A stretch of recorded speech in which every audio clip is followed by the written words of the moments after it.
The next part of the narrative that we're going to be talking about is how to start it, how to begin it. And usually, with any other kind of writing, in addition to a personal narrative, you're going to need some kind of hook or a lead in your introduction. People want to read something that they find interesting. And if you can get them hooked at the beginning of your story, they're more likely to read it and be interested and engaged in it. So you want to hook your reader, and this means to grab their attention so that they're interested in the story.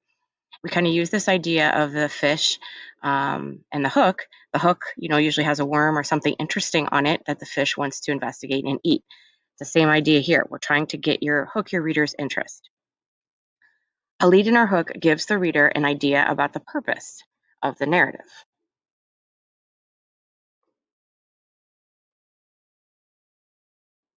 There are a couple different ways to hook your reader when you are writing in academic settings.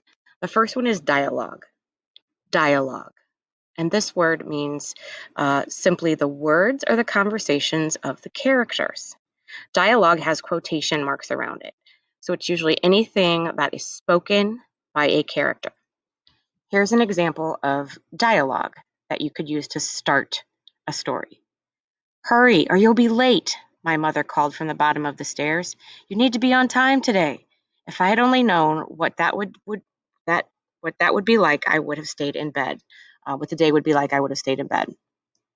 So we can kind of see from the dialogue right here, hurry, you'll be late, you need to be on time today, that this story is going to be about somebody who is running late but needs to be on time, and we kind of want to know what happens next. That's dialogue, okay, conversation. The next one is called a rhetorical question. Rhetorical. Now, this is a question that isn't meant to be answered out loud, but it gets the reader thinking. The key is to ask an interesting question that relates to the main idea and sparks the reader's curiosity. Curiosity means their interest in learning more about something.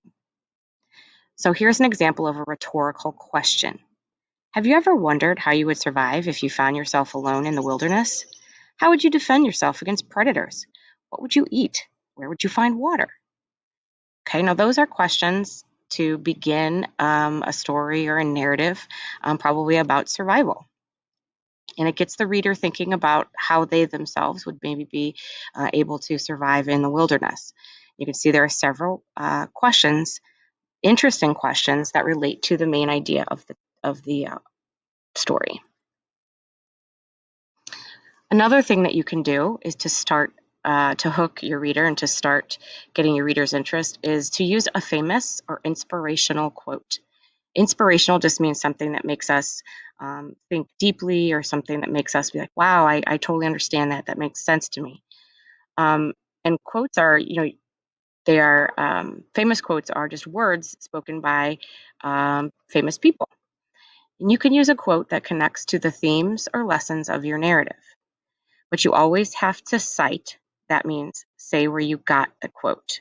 So you can't kind of just stick a quote in there and um, not say where you got it or who said it or anything like that. So, for example, if you have John F. Kennedy once said, ask not what your country can do for you, ask what you can do for your country. That quote is widely known, so you don't really have to include the source. And you sort of introduced it right here. It's widely known. The next one would be Hillary Rodham Clinton once said that there cannot be true democracy unless women's voices are heard. And you would have to put like the website that you found that on. Now remember, the quote has to be from somebody, relatively famous, or it has to be a famous quote, or something that, people might have heard before. You don't want to really necessarily quote someone that your audience doesn't know. Like, maybe not quote your dad unless it's something that he says that's like really powerful and strong and really resonates with you. Okay, so that's another way you can start to hook your reader. The fourth one is you can use a vivid description. Vivid means really colorful or detailed. So you could use specific and detailed words to kind of paint a picture of the scene so the reader can visualize it. And visualize means to kind of see something in your head like a movie. When you're reading, you should be able to kind of picture things in your head. So here's a vivid description. A little breath of wind disturbed the stillness of the day. The long rows of cabbages were bright green in the sunlight. Large white clouds drifted slowly across the deep blue sky. Now and then they hid the sun. So that scene, really, you should in your head be able to kind of picture that. It gets the reader's attention and helps them picture where your setting is and where you're going to be starting in the story.